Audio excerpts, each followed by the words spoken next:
ప్రియులారా, ఈరోజు మనము ధ్యానించబోయే అంశము దేవుని ప్రణాళికతో జీవించితే. ప్రభువునందు ప్రియమైన సోదర సోదరీమణులారా, ఈరోజు మనము దేవుని అద్భుతమైన ప్రణాళిక గురించి మాట్లాడుకుందాం. మన జీవితంలో ఏది జరిగినా అది ఆయన చిత్తానుసారమే అని గ్రహించుదాం. బైబిల్ సెలవిస్తుంది, యెషయా గ్రంథము 55:8, నా తలంపులు మీ తలంపుల వంటివి కావు, మీ త్రోవలు నా త్రోవల వంటివి కావు అని యెహోవా సెలవిచ్చుచున్నాడు. చిన్న కథ ఒకటి చెప్పుకున్నాం ప్రియులారా. ఒక గ్రామంలో ఒక రైతు ఉండేవాడు. అతను చాలా కష్టపడి తన పొలంలో విత్తనాలు నాటాడు.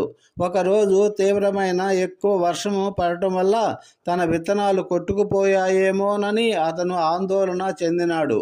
మరుసటి రోజు సూర్యుడు ప్రకాశవంతంగా ప్రకాశించాడు. వెలుగు వచ్చింది. అతను పొలంలోనికి వెళ్ళి చూశాడు. వర్షము నీరు విత్తనాలను మరింత లోతుగా భూమిలోకి తీసుకు వెళ్ళిందని గ్రహించాడు.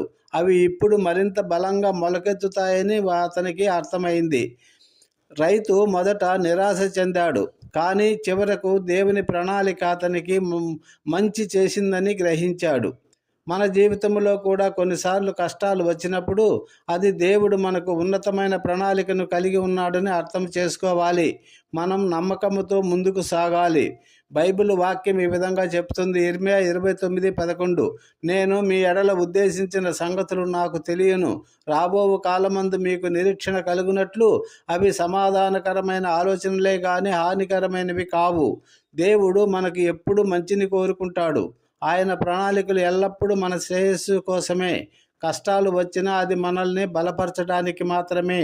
రోమియోలకు రాసిన పత్రిక 8:28, దేవుని ప్రేమించు వారికి అనగా ఆయన సంకల్పం చొప్పున పిలువబడిన వారికి సమస్తమును మేలు కొరకే సమకూడి జరుగుతున్నవని ఎరుగుదము. మనము దేవునిపై నమ్మకం ఉంచినప్పుడు మన జీవితంలో జరిగే ప్రతిదీ మన మంచి కోసమేనని మనము గ్రహించగలము. మిత్రమా, నీ జీవితంలో కష్టాలు ఎదురైనప్పుడు నిరాశ చెందకు. దేవుని ప్రణాళికను నమ్ము. ఆయన నిన్ను ఎప్పటికీ విడిచిపెట్టడు, నీకు విజయాన్ని ప్రసాదిస్తాడు.